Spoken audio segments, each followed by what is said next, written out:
Hi there, it's Avi Ratnanason, CEO of Energize and also host of the Patient Experience channel. I'm here with Colleen Sweeney, creator and founder of the Patient Empathy Project.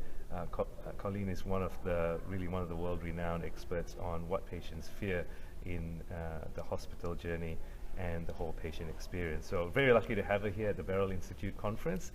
Colleen's a true delight, everyone loves her here.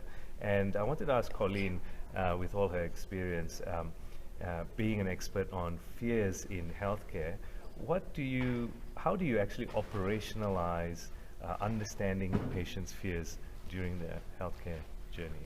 Well, that's really a great question. So I have been in healthcare for probably now 4 decades. And we have asked the question for a long time. It's part of pretty much any intake process for a nurse.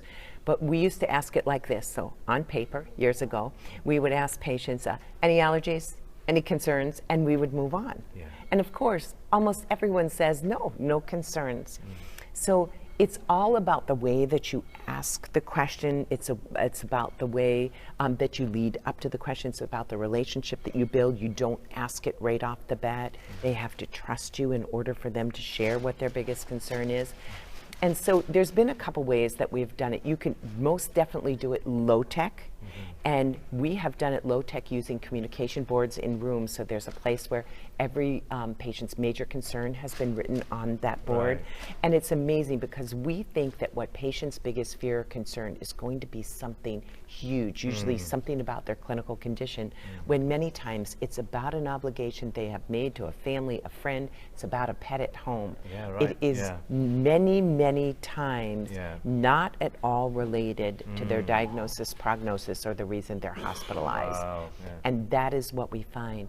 So one of the things that Sweeney Healthcare has done is this, that we have embedded the question into the electronic medical record and tracked those answers. Right. And before long, you're able to identify the top fears within certain specialties and subspecialties. Right. So it's almost like you can read the mind of patients, knowing that those who are being prepared for orthopedic surgery, their #1 complaint is going to be, let's say it's infection. I don't know offhand. Infection, you are able to address it. So I can tell you that we have done this same work around obstetrics. And so asking mothers time and time again, what's your biggest concern around your delivery? We know that by far #1 is the fear that they will deliver a baby that is not healthy, or they fear for the health of their baby. That is #1. Only 1% of mothers fear they'll die in childbirth. So I'm like, that's pretty amazing.